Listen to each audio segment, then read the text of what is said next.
I'm Doug, I'm your tech support representative for Atlantic British, and in this video we're going to discuss the coolant and thermostat replacement kit as part of our Repair and Maintenance Academy program for your 1996 to 1999 P38 full-size Range Rover with the GEMS engine.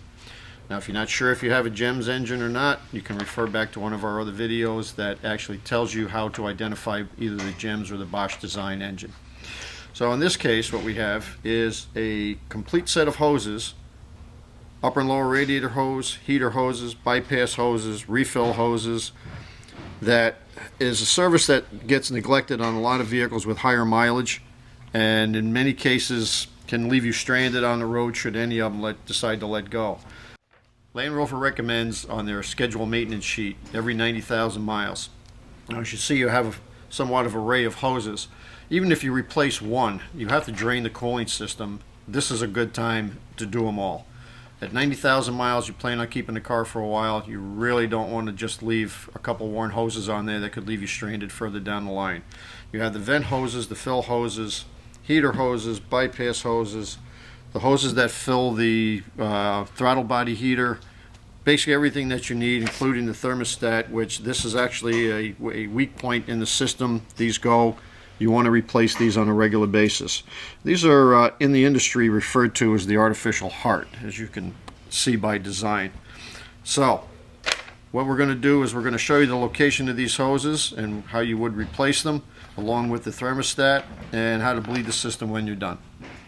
Alright, so now we're going to be replacing our hoses and our thermostat.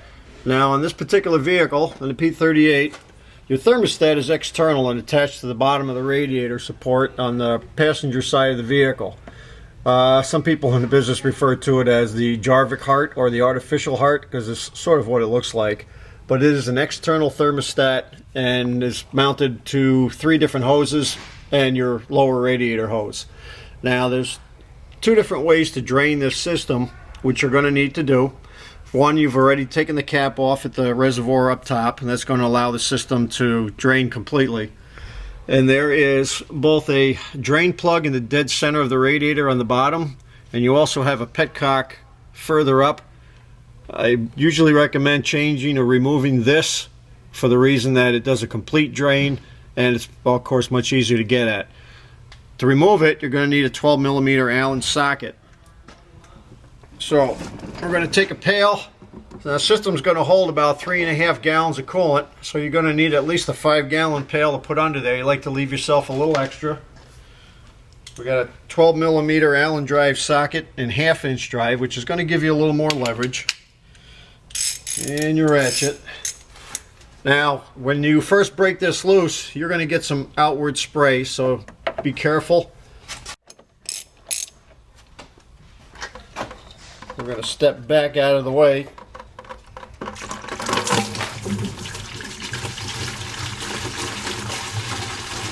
As you can see, it drains pretty fast.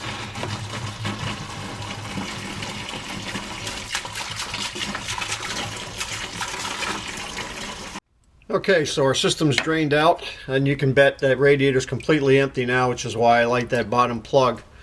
Now, before we take any of these clamps off, the majority of the clamps are a squeeze type clamp, which there are several tools you can use to remove them. This bottom clamp you can see is a worm type, probably has been replaced before.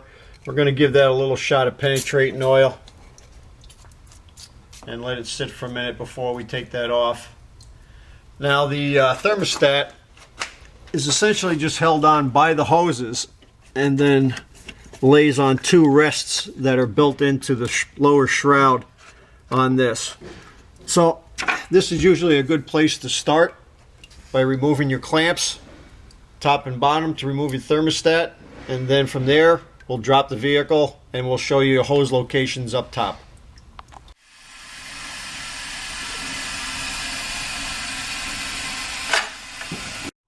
Alright, so replacement of the thermostat and that one lower hose is going to cover you as far as your lower hose and access from underneath. Now up top, relatively simple. You just have your upper radiator hose, which is just a 2-point connection at either end. We'll take that off, which is just loosen the clamps, break it loose, remove the hose, install your new one. Your heater hoses, you have one here that runs from your feed on your heater core.